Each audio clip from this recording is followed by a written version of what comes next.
This video is sponsored by Cooks and DJ the Lazy Gamer. Hey, what's up, Plus Ultra fam? You guys know who it is, so be sure to click the like button, subscribe, and hit the bell as we jump right into our recap. When we last left off, we saw what became of Trunks' future in this timeline. The mysterious Yamcha Black was investigated while Trunks teamed up with Gohan and Yamcha to take on the menace. Afterwards, Yamcha had nearly snatched a victory from the jaws of defeat, only for Zamasu to reveal himself, and the Z fighters are beaten down in response, just barely being saved, and in the worst shape of all, it is decided that Yamcha will be sent back to retrieve help. And we return to this story now. Time and space are leapt through by Trunks' time machine, as Yamcha, like the hero from the future, is unable to remain conscious for long due to his injuries. He's fading in and out over and over, and replaying the fight against Black, specifically his screw-up in it. He finally passes out fully and is only awoken by the rush of a senzu bean he'd been force-fed, before being pulled harshly out of a bed inside of Capsule Corp.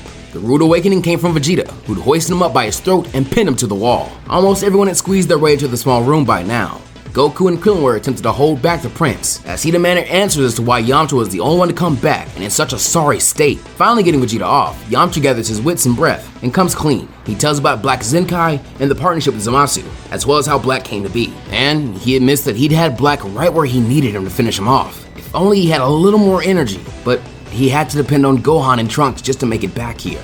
Having all theories now confirmed, Beerus and Whis decided to take the Supreme Kai, who'd recently returned from taking Goku and Whis to visit Grand Zeno. They would deal with Present Zamasu, and this would of course work the same way the anime showed us, just without Goku present. Yamcha, after delivering his message, feels very low, and he hangs his head in shame. He'd served as much of a purpose as he could, it seemed, and inadvertently, the others began to strategize on what to do next without him. They were focusing on saving Trunks and Gohan right now, and not consoling their friend. Bulma was of course the first to come up with the simplest yet strongest plan. Due to Krillin's intervention, they still had two time machines, one just in much worse shape than the other. They needed to get their heavy hitters back to the future ASAP, and a full tank would take 24 hours to synthesize. That 24 hours would pass here and in the future, something they really couldn't afford to do right now. Her reasoning is they can synthesize a one-way trip worth of fuel for the pure Saiyans to get there, and then let Bulma refuel and furbish the second time machine after they dealt with the threat. Even with the power boost that Yamcha had warned about, there was no way Black and Zamasu could contend with Goku, Vegeta, and Krillin at the same time. Plus, Gohan and Trunks were back up. This, however, would do nothing about Zamasu's immortality, but Tien and Piccolo, both present, instantly suggest the use of the Mafuba. In lieu of this, Krillin and Goku opt to go to Master Roshi's and study the technique until it was time to go.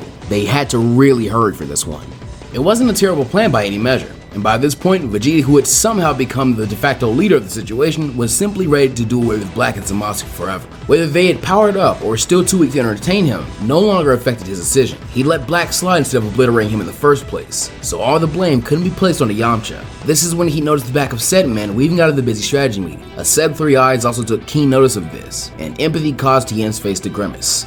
Outside, Yamcha just wanted to escape to anywhere people didn't count on him. Of course, that was easier said than done now. His family had waited at Capsule Corp for his return, even more passionately after he'd been the only person to return, and injured at that. Kurizu and Puar were the first to make it to Yamcha, leaving her friend's side to hug him, as his wife Pizza, holding his son, also rushed to him, happy that he was alright. The first thought Yamcha had was that Gohan may not get to have a reunion like this because of him.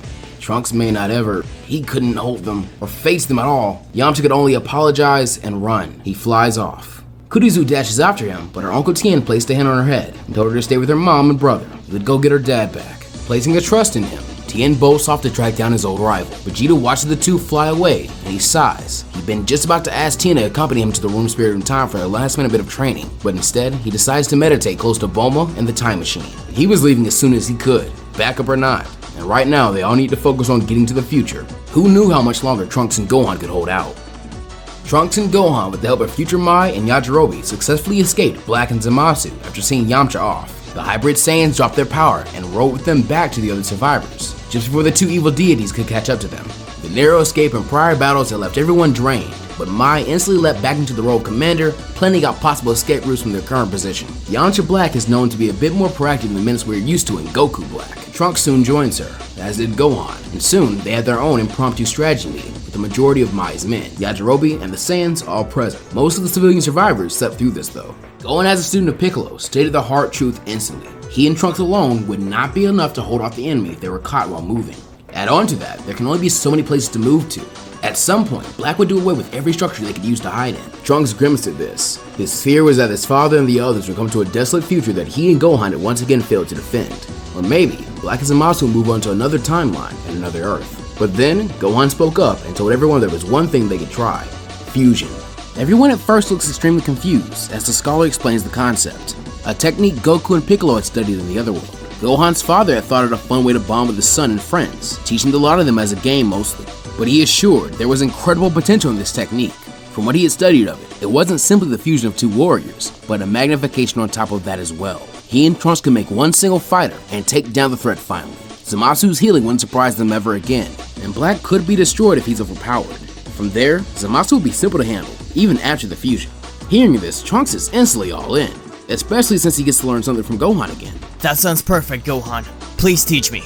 As Gohan slowly went through the steps he'd seen Goten and the kids practice so many times, he also stressed all the alignment and synchronicity both parties must maintain, as well as the matching of power levels, which wouldn't be hard for them. Both are older and more experienced in ki control than Kid Trunks and Goten were in canon, and through mastering Super Saiyan 2 state, they've even demonstrated higher levels of ki control than canon Goku had around that time, hence the syncing of power being pretty simple. Like his father would be, Trunks is a bit embarrassed by the moves, but not unwilling to try them, for the sake of everyone else. His only issue, he didn't think himself coordinated enough to do all that. Gohan does note that his friend could be quite stiff from time to time, and he did fluster pretty easily, but it gives him an idea. He knows how to help Trunks with not only his coordination for the fusion dance, but also his embarrassment about it. He demonstrates how he'll train Trunks by bringing the hand he wore his watch on and grinning as he transforms into the Great Saiyan, replacing his tattered and ruined gi before running through his poses and catchphrases. The room falls silent as the soldiers question if this is really what the fate of the world came down to. Hearing that and seeing Trunks grimace once again, Gohan spoke sternly. Trunks, I know it's all silly, but I think this is how we win. You and I both have to grow up and stop holding our hands out for our dads to pull us along. Sometimes, we'll just look lame and get it done ourselves. Contemplating his words for a moment, the hero from the future placed his faith in Gohan. Their plan was now set, and he and Gohan had to get to work on a lot of choreography. They only did so for so long into the night, just before getting ready to rest themselves, when urgently, a scout warned that Yamcha Black was sighted destroying buildings not far from them. They were on the move minutes afterwards. 9 hours left until the time machine is fueled. Back in the present, Yamcha sits alone in the desert, the act in and of itself conveying how he feels. Tien would have little trouble finding him, and would call to him from the sky. Why do you still sit on your behind? Are you that afraid? Shut up, Tien! Get out of here, would ya? I don't think I will. The former assassin lands and confronts his formerly human friend, actually forcing his hand onto his head at one point, and like Goku had done to Krillin in the Namek Saga, getting the full scope of what his friend had seen and done in the future they'd originally been too weak to survive in. You and I have a long history, and we've shared a lot. We've even both seen each other at our worst. Remember the time I broke your leg? At Yamcha's sour reaction to Tien's pep talk so far, the three-eyed warrior elaborated on what he really meant to convey. He tells him there's nothing wrong with being afraid. Saiyans do feel fear. There was no way becoming one would eliminate that. The only thing they can do is just face their fears and get stronger than those. Tien then focused ki to his hand, reminding Yamcha that he was in fact also a genius of combat and ki techniques. He replicated Yamcha Black's ki claws near perfectly, before roaring out with determination. I was scared I couldn't get stronger unless I became a Saiyan, but that wasn't true. So I got stronger than the me that couldn't even have that fear. Even if we're scared, we fight and do our best, Yamcha. That's all you can do. Yamcha hadn't even realized he began crying in front of his rival, and quickly went about wiping his eyes to hide the emotion that Tien had already shared, processed, and accepted. Damn it all if that wasn't the exact kick in the ass he currently needed. He asked his friend if he would please show him how to do that ki claw before time was up, and Tien happily agreed to do so while reaching out to help Yamcha to his feet. They then rise into the air, and Tien warns his training will be much harder than what Roshi was probably putting Goku and Krillin through right now. Turtle wouldn't agree though. When Tien proposed training, Yamcha expected to use his dojo. He'd been surprised when he led him up to the lookout and into the room spirit in time, while leaving Dende with a specific time to allow to pass before they left. Even more surprising was that Vegeta hadn't claimed the room for himself. But in this timeline, Vegeta doesn't necessarily need to. Again, he and Goku in this timeline have already been incredibly further along than their canon counterparts were. Having more training partners around your level or on your heels would just do that to you. Tien then proceeded to pound the ki claw technique into Yamcha, allowing him to spar with Tien whilst he mimicked Black.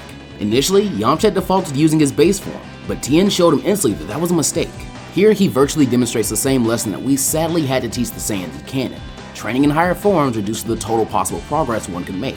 Having been left with only his base form and all the power he gained from his days as a Saiyan, Tien has tried to train endlessly with full knowledge that he won't be able to transform anymore. Other than the Kaioken he learned in this timeline, What he has is what he has. Not to mention, the training partners he's had in this very room were also very impressive and have added a lot to his age and power level. By this point, it's arguable we'd see Tien look for and develop alternative ways of powering up away from the Kaioken. It did the job of a quick and dirty power-up, but essentially it makes him a glass cannon, and he's fully aware of that. He needs something which won't be a drastic drain on his energy, and at first, I honestly believe he'd attempt to evolve the max power form / the Super Saiyan Grade 3 form of just bulking up for a boost, with the added reduction in speed.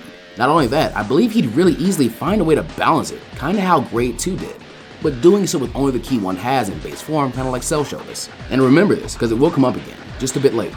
All I can say now is, even though Tien has a different perspective than his canon counterpart, no one has all the answers. That's why we have teachers. This is all just to say that Yamcha isn't just coming in here and mollywopping Tien because he's still a Saiyan. But with this Saiyan blood heated up again, Yamcha gets really into sparring, and like Goten did against Trunks, he can't help but burst into Super Saiyan. Tien's sharp eyes notice this instantly, and calling on not only his own experience with Yamcha, but also the habits and tells he noticed through reading his mind, he increased the difficulty of his Yamcha Black impersonation, and surges his body with a bit of ki. This makes him gain a tiny bit of bulk, and makes his ki claws flare up. He just barely dodges Yamcha's much faster jab towards his head, and the follow-up sky kick he tried to launch him into the air with, allowing Tien to easily shoulder check him with a burst of flight, knocking him off balance before he balled his fist up and the ki around it before striking his guts. The increased power would likely protect him anyway. He then feels something wet on his cheek and notices a small cut, as Yamcha smirks and stands back up for more, a faint and weak version of the ki claws now on his hands. Now they were both really excited. There are now 6 hours left before the time machines are refueled.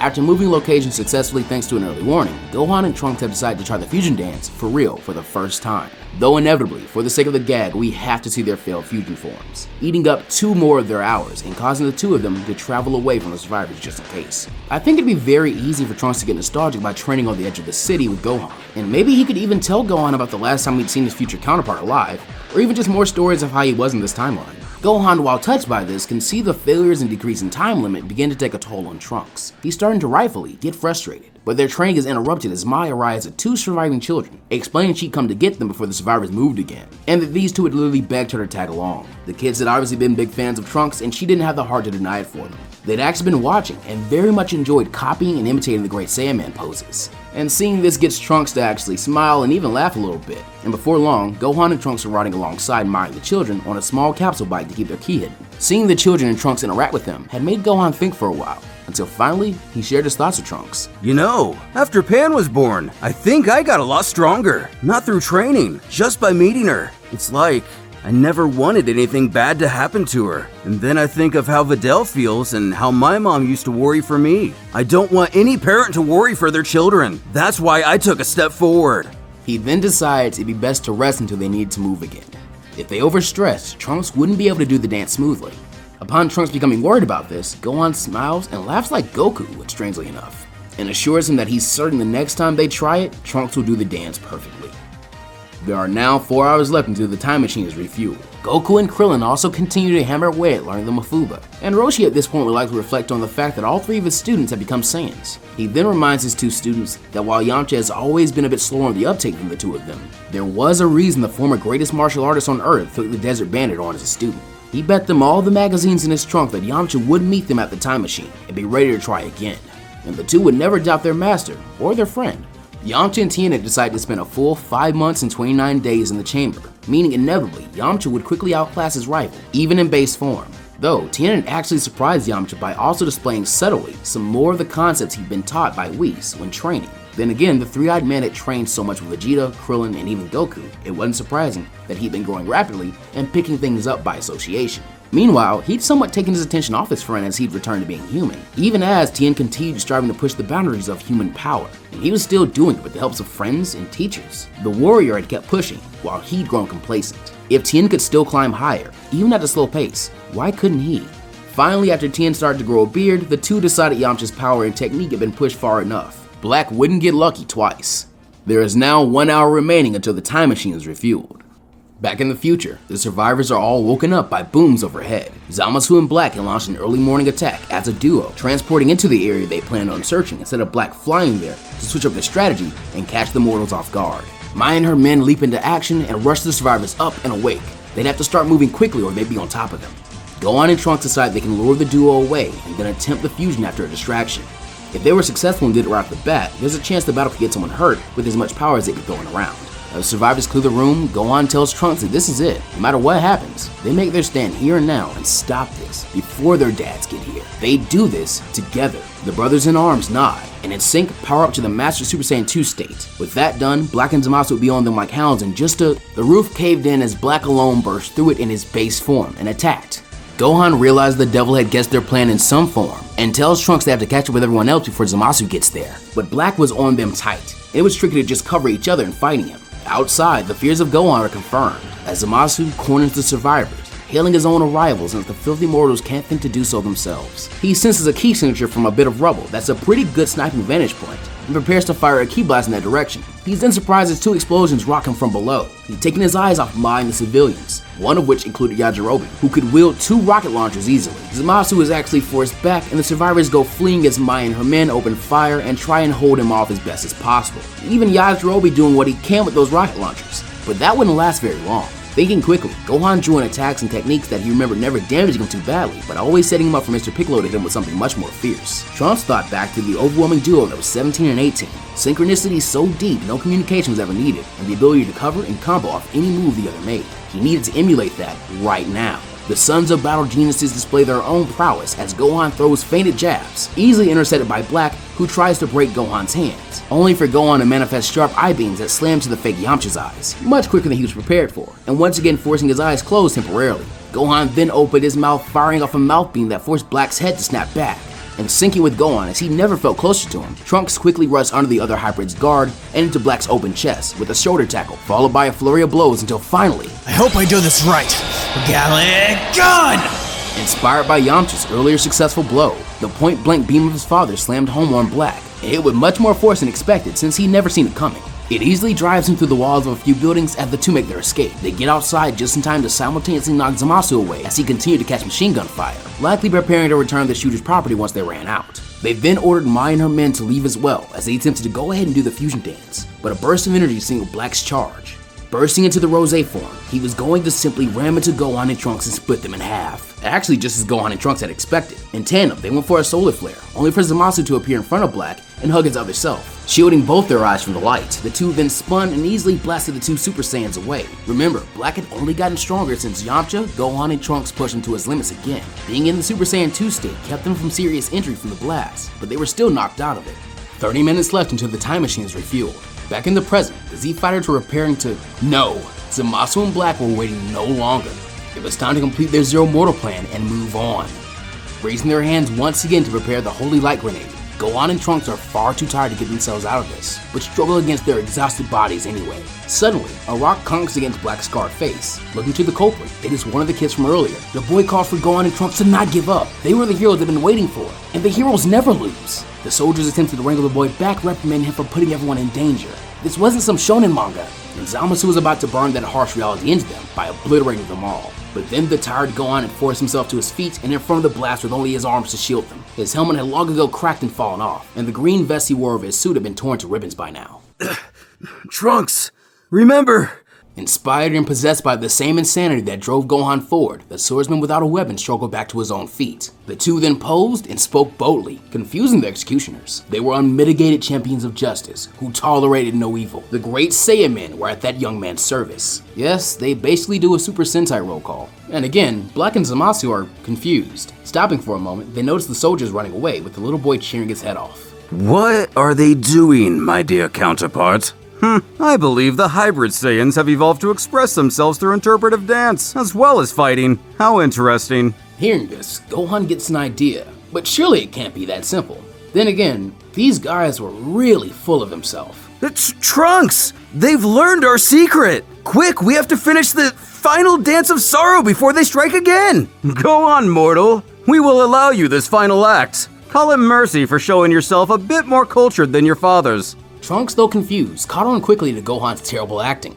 The call of Fusion Ha accompanied the duo performing the dance perfectly for the first time. As it's pretty likely that they wouldn't immediately recognize the dance, Black and Zamasu realize something is wrong as an amazing power is born into the world. With Trunks and Gohan nowhere in sight, and someone brand new standing in front of them. So this is our fusion. As for what to call us, let's just go with Gohanks to be quick. Zamasu and Black were completely flabbergasted, demanding to know how they fused without Patara earrings. Well, Gohan simply lays a hand on his sword calmly, Almost like they were moving in slow motion, the fusion walked past them both and slashed only twice, splitting them both at the chest, but sadly not killing either. No, that's right. You broke Trunks' sword, so I cut too shallow. Wait here. Zamasu healed instantly and went about dealing with the damage on Black. When he looked back up, Gohanks had already disappeared.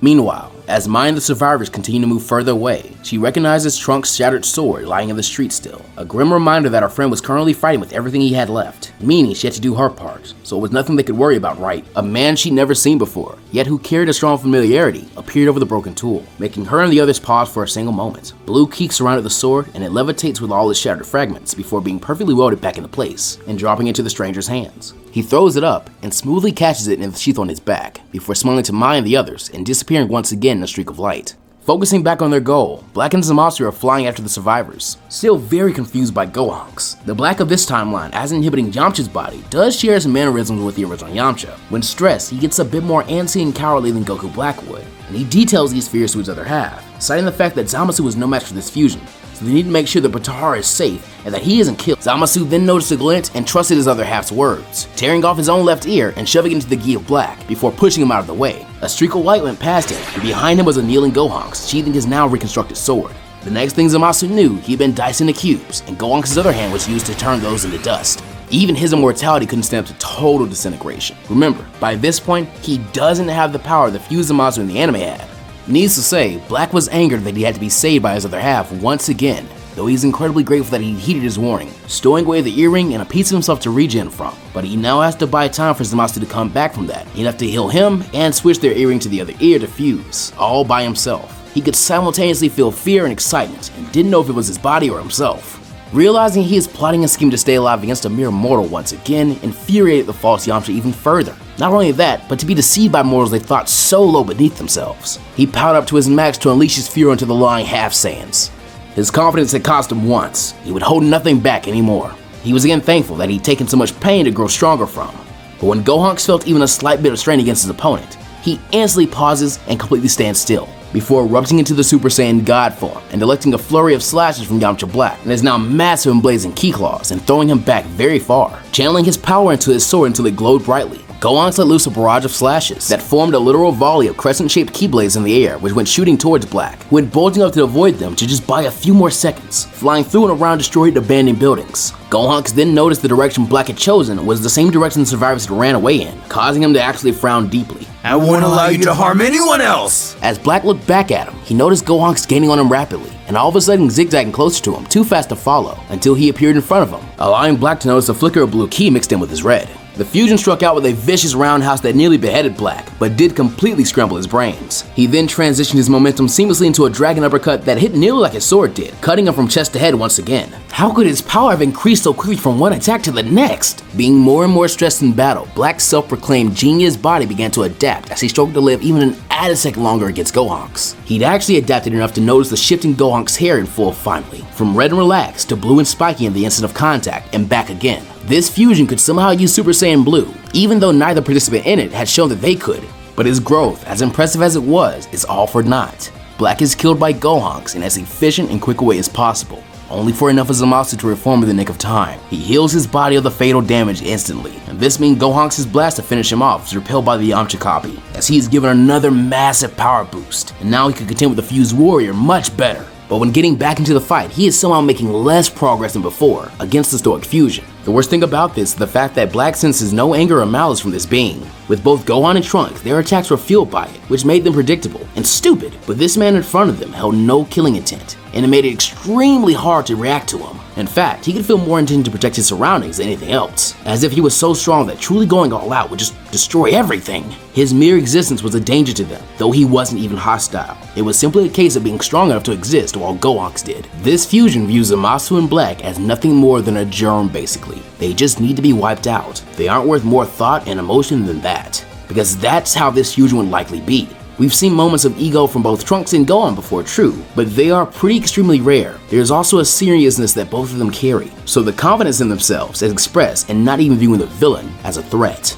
Finally, Gohanks notices Zamasu still here, and tired of the games, the fusion begins to set up for a finishing blow by moving his arms at high speed to generate intense heat and finally pull back into his Super Burning Kamehameha! Overwhelmed and humiliated once again, Yamcha Black finally thought of a dastardly way out of this and raised his hand to appropriate the solar flare just before Gohanks released his blast. The Fusion smartly closed his eyes, yet still fired. But Black had just barely dived out of the way, only losing a leg for his trouble and nearly striking out with a black spirit ball to the unsuspecting Fusion. But all of a sudden, something broke through time and space. A time machine had appeared, and the glass cover on it shattered as Yamcha sprang from it like a carnivore possessed by famine, fully powered up to Super Saiyan Blue and with godly ki claws flaring in power. Passing right by Gohanks and bum-rushing Black, he skids to a halt on the other side of him, breaking the prepared ki blast he'd made, and with Black's right arm in his grasp and not on the body of his imposter, as Gohanks recognized the new arrivals. The Zamasu in the stolen body seemed to finally know despair as he fell forward, unable to stand. While ignored for a moment as a weakling, Zamasu could do only one thing. He puts his earring on his right ear. Light erupted around the partners in genocide as he and Black were magically pulled together. The voices of the Supreme Kais of Universe 7 and 10 screamed out in despair, and the two reveal that they'd moved all the survivors to the world of the Kais in this timeline. They tell Gohanks he can finally go all out as Zamasu makes his appearance, and Gohanks squares off with him one final time. Like Gohan has said, they weren't quitting just because their dads and the others had gotten there. And speaking of Goku and the others, they would be likely incredibly surprised to see and feel the power of Gohanks. Adult Fusion seemed much more potent than that of when the kids tried it. But sadly, there were 0 minutes left until the time machine is refueled, meaning Gohanks is split back into the heroes that made him up, both still fairly worn out. While Gohan and Trunks are happy their planet worked to buy time, they can't lie and say they weren't holding out hope to end this themselves. Gohan! Trunks! Good job, son! I'm proud of you! Their fathers encouraged them as they walked past them with Krillin at their side. Seeing their backs this time didn't come with a sting of failure. It was hard to describe the joy one can feel when realizing the difference between depending on their parents and being supported and pushed forward by them. Now of course, Zamasu starts monologuing.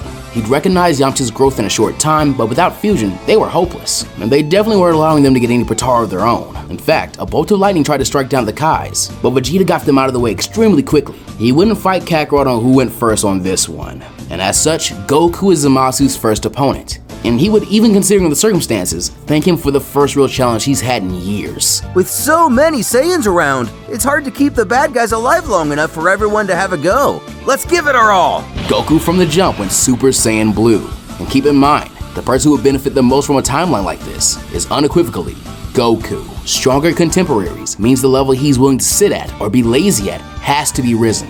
The changes of this timeline have continuously ramped up the power of both villains and heroes alike, and Goku has had more and stronger training partners, and much more experience with the form of Super Saiyan Blue. So he engages Zamasu and gives his rebuttal to Whis' question of the strongest amongst his students, not counting Beerus. It would be him if it was the last thing he did. And then he'd go on to rematch and defeat Lord Beerus as well. This timeline had made Goku hungrier.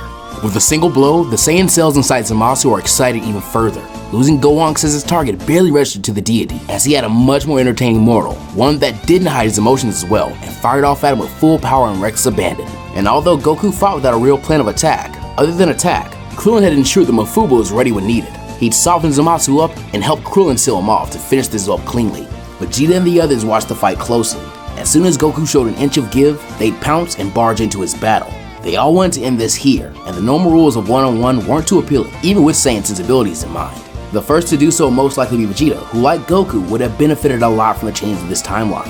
What he showed off against Black in the present was nothing compared to his full power, so Zamasu's power is contended with fairly well, though the Saiyans will definitely tire before the Fused Fighter will. There would also probably be some Senzu Beans in the mix here as well, in case of any serious injuries on the hero's side, and they'd probably get used up pretty quickly as Zamasu tests more and more of his overwhelming strength. This is likely the flow the fight would follow for a while until eventually we see our 4 pure Saiyans fighting together for the first time out of necessity, with Gohan and Trunks still very heavily drained and not able to fuse for the next 30 minutes. I also feel like in this situation they'd refuse any Senzu Beams, though it's definitely possible that Trunks discovers his Kai ability to heal and gets Gohan back in the fight when he can, but I don't think that's necessarily needed at the moment, or that they'd really have a chance to take their eyes off the fight to learn so. And as for the Senzu Beams, save them for the heavy hitters. Now granted, the Kais could very easily offer the 2 or any of the other Saiyans their Potara for a pretty easy power-up, but I think Zamasu would keep a keen watch on them to prevent this exact situation. Another facet of the fight keeping the Saiyans contending against their superior foe is that he has to be aware of the entire battlefield, and the Saiyans aren't giving him much time to just obliterate the Kais like he wants to.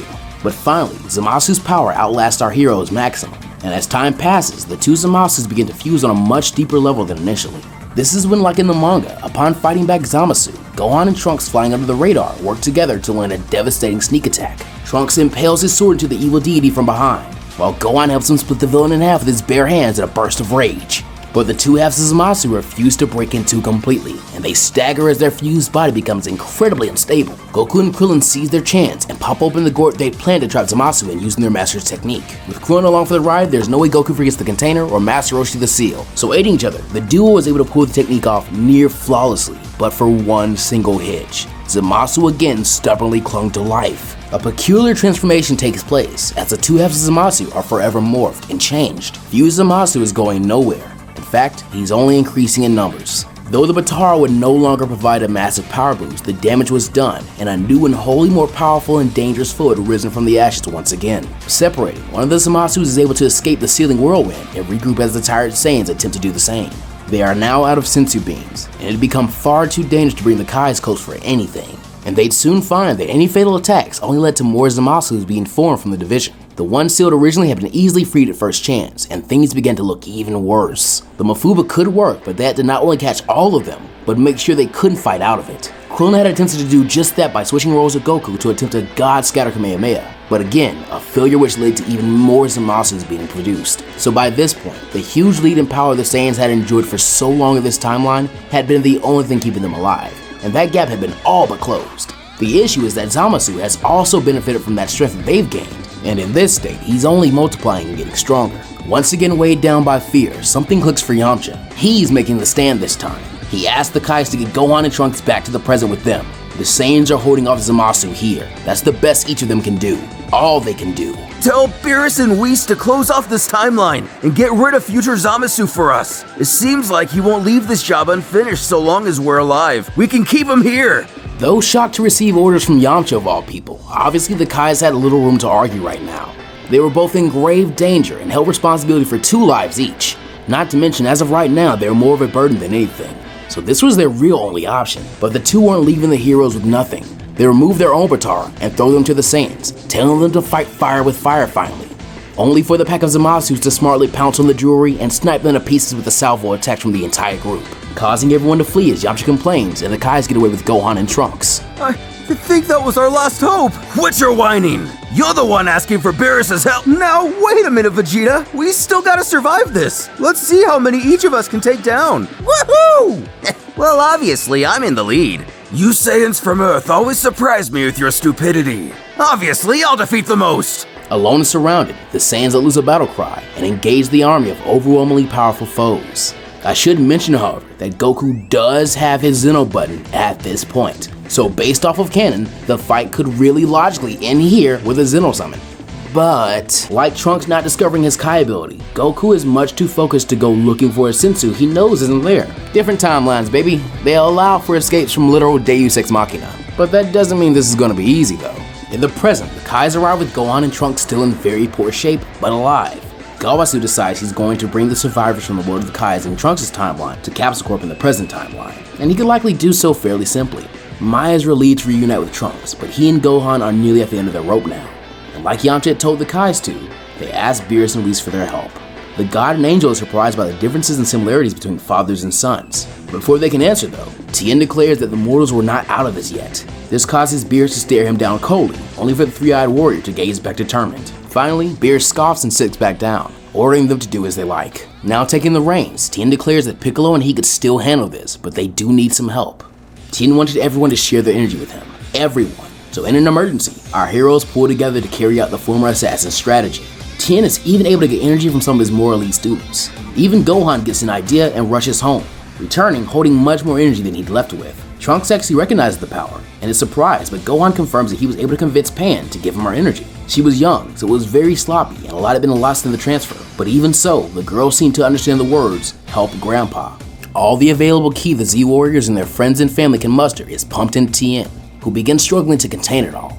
With the energy bestowed, Gohan, Trunks, Tien, and Piccolo, holding a rice cooker, use Shin and Gowasu's time rings with the Kais and disappear from the present. Currently in the future, Goku and the Saiyans are on their absolute last legs, reduced to their base forms and unable to move much more. Zamasu and his army of himself had taken the smallest bit of satisfaction savoring the last strokes of their victory, and were just preparing to snuff out their last bits of resistance as well, when the unaccountable happened in front of them. Tien and the others appeared, the former Saiyan blazing with power of those that had supported him thus far, whilst his eyes had blanked except for the third one. He had to focus his sights, and quickly, Gohan and Trunks went even further, squeezing all the ki they could into Tien, even faltering in and out of Super Saiyan for a bit, as they called for the four Saiyans to get down and move. A call of divine Neo-Ki Koho came from Tien, as every member of Zamasu's army was hit with a powerful ki blast, even though they aren't all grouped together. Tien's main beam had splintered to pierce and blow apart each Zamasu, causing them all to lose form for the briefest of moments, and returning to the gooey form right before multiplying. The last step though fell to Piccolo, due to Tien blowing all the power he was given in just one shot for their opening. Namekian arms stretched out and pulled the Galapagos Zamasu into a big mass that had struggled to choose a stable state. Piccolo then snapped his arms back and began the Mafubo on his single target. The green blob struggled and actually stabilized before returning to his fused Zamasu state, increasing his power a massive amount due to the tough battle and recombining. This allowed Zamasu to struggle against Piccolo as he got closer and closer to the rice cooker. But the force of Piccolo's Mafuba increased, as Krillin and Goku did what they could to magnify it, using the technique with him to keep Zamasu held down. He was dragged closer and closer by what felt like inches, and just a second longer and he'd outlast them. But that damn dog Yamcha and the former Prince of Saiyans refused to be spectators and jumped above them to deliver critical blows. Big Bang, attack! Super Spirit Ball! The attacks carried little force to actually do any real damage on Zamasu, but knocking his body close to the rice cooker was a different story. Overwhelmed by the cooperation of the mortals he looked down on for so long, Zamasu is finally sealed with the evil containment wave. Once and for all, a cheer of a well-earned victory erupts around the still desolate and lifeless cityscape. Trunks collapses to his knees, and he laughs while crying tears of joy, as everyone celebrates tiredly. There was hope again. But that, plus Ultra Fam, is what we'll be leaving the timeline off for right now. Nah, I'm actually lying. The Kais are so shaken up and tired from all the suspense and the constant back and forth in the battle, that they are unable to use the time rings to go back just yet. It would actually be the refilled time machine from Cell's timeline that brings half the warriors back, as Shin and Gawasu escort the survivors back to their time. Later, Tien revealed the technique he'd use actually took a significant chunk of his lifespan away, maybe a good 11 or so years. Not very good considering all the time he put into the room spirit from time as of lately. As such, Launch, Buri, and Chaozu forbid him from using the technique ever again. Trunks decides he's going to go and find the new planet Namek in his timeline, after borrowing the plans for the old Capsule Corps spaceship from his mom. He needs to keep getting stronger, and he also needs allies. If Gohan and the others from the future timeline can return from the other world after possibly training, it can do some real good. Plus, if they can revive the future Supreme Kai and Beerus, that'd be even better. It could take some time, and even be dangerous. Shockingly, President Trunks asked a very strange question. Could I come with you? It got the kids buzzing, and a debate was started amongst the adults and their children. The idea of going into space and doing all the cool stuff nearly everyone else they'd grown up around had done, and alongside the cool older brother version of Trunks, it sounds like a pretty sweet deal to all of them. Gohan was also fairly intrigued, but once he heard how Chi-Chi reacted to the idea, he kept that to himself. After a few days of rest, Supreme Kai accompanies Goku to Grand Zeno's palace again. There, Goku gives the rice cooker containing Zamasu to Zeno and the Grand Priest while explaining a bit of what happened. But what Zeno heard was, this guy got in Goku's way while he was looking for that fun person he mentioned. Goku apologized for disappointing him, but he thought of some way that might cheer the god up. Hey, do you remember that tournament we talked about? But that, plus Ultra Fam, is where we will really be leaving the timeline off for right now. Hey guys, I really hope you enjoyed this part, as I really enjoyed editing and writing it, since I tried to do a few things with both of them, which was nice because I've honestly been in a bit of a rut as of late. So please hit the like button, leave a comment if you can, share with a friend or on social media. It does a lot to help. Also, if you aren't subscribed, do it or Yamcha Black and Zamasu will come back. As for shoutouts this time around, there is a massive one due to Kobe, aka KobzArts. As always, he was behind most of the custom visuals, well actually all the custom visuals for this part, which was super hype. I was also able to recruit the great Smugstick and Mondo Cool to voice act for me, which was awesome. They've always been great friends and it's been super dope to see them grow as big as they have and yet remain that way. Also, to Maxi Uchiha for providing the renders. Be sure to follow me on my social media platforms as they see me upload updates and sneak peeks you can't really see on YouTube, and join the Discord to interact with me and the community better as well. Last but not least, our amazing patrons. Love you guys so much. In Hero tier, we have Loma Faquaid, Treb, and Stefan Consfront. In Shinobi tier, Little Ichigo, Zaire, and Gaming with Josh. In Z-Warrior tier, Narku. In Beyond tier, Pizza 15X, Knuckles OX, Dawn, and Crimson Manifesto. And our Plus Ultra tier patrons, DJ the Lazy Gamer, and Cooks. As always, thank you guys for going above and beyond and doing everything you do on this channel, Plus Ultra. You guys are heroes, Z-Warrior, Shinobi, all that. You guys are amazing. That's pretty much it for this one, guys. Go read some manga, go enjoy your lives, do things that don't really hurt anybody and kind of make you feel good or whatever. Remember Black Lives Matter and trans rights, and be sure to take care of yourselves and the world around you. See you guys next time, and I love you.